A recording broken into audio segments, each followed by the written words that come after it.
Today on Theme Park Ohana.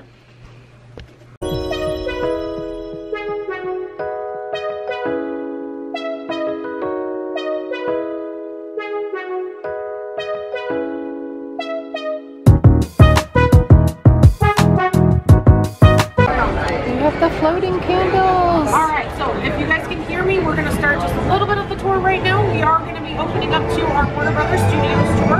This is our third year coming around with different effects or different props that have actually been used inside of the films itself. We are actually working on this year what's called practical special effects, where we want to show you guys, instead of just using regular CGI, we actually used real props, like thinking all of that magical stuff. It's not really magic, it actually happened. It's really crazy. It's awesome.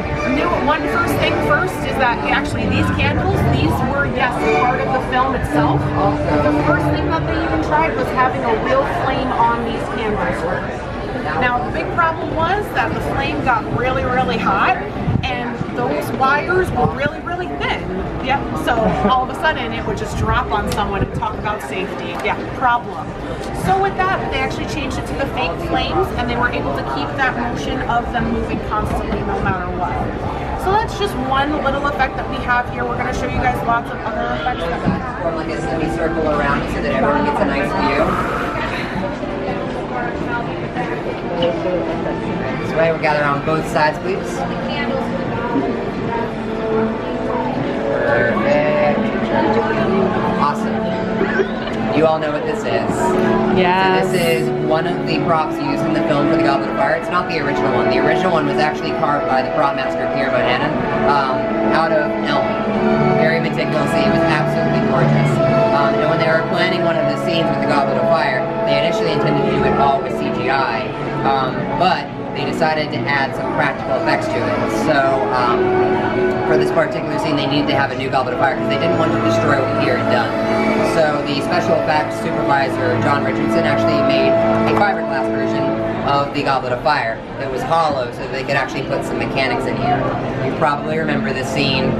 They've been announcing some of the competitors for the Triwizard Tournament. Everyone's celebrating. They've announced Victor Crumb, Fleur Delacour, and Cedric Diggory. But then all of a sudden, one more time, it turns red. And out of nowhere... That was so cool! Get it. Go ahead and unravel it. I'm not talented enough. What does it say? We all know what it says. It says Harry Potter. So that was one of the practical effects that they used on the scene.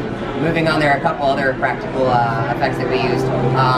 So all of these behind you, the proclamation signs, those are actual props that they used. They actually dropped some of those in the finale of the sequence, and you probably also remember the professor that brought a lot of these silly proclamations. You also remember how she got ousted from Hogwarts with fireworks. She left Hogwarts smoking.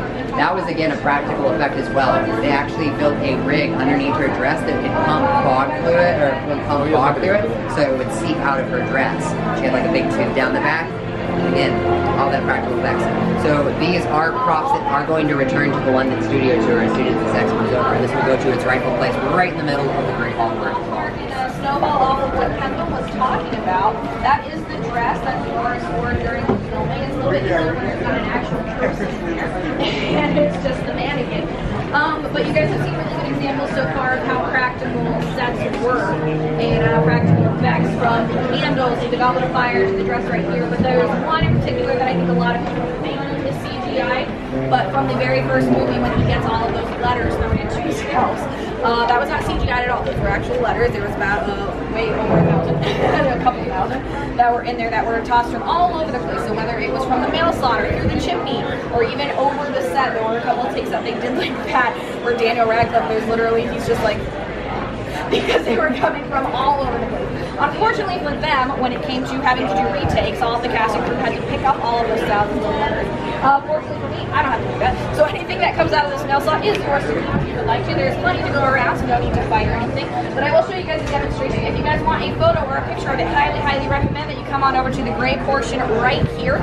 Also, it shoots out very quickly, so I will give like a 3, 2, 1 count so that you guys can get ready, okay? All right, so 3, 2, 1. Oh, that's so awesome. But you guys can help yourselves. There are plenty of anybody needs any. So all sorts of stuff. Can you get And a one? really cool thing to realize Can you get one is for me, the please? letters for the film were handwritten. If you guys have been over to the Mina Lima booth yet, the Mina portion of that, Mira Farina, she is the one that hand wrote all of these for the film. So if you see her, you give her a big high five. Unfortunately, she won't sign them. You give her a big high five and a handshake, and I'm sure she'll love that. So in just a minute, I'm going to send you into the Dursley's household, where it's two really cool photo opportunities in there. But before you guys go in there, just a couple words for the wise. The carpet that is in there is the original carpet from the movie, and we really love having it here. So for that reason, all bags must remain on you and not on the carpet, so that we can keep using it here. This is the original carpet from the movie. All the way in, and I can get my purse group that's going to get a photo right over here on the black bags.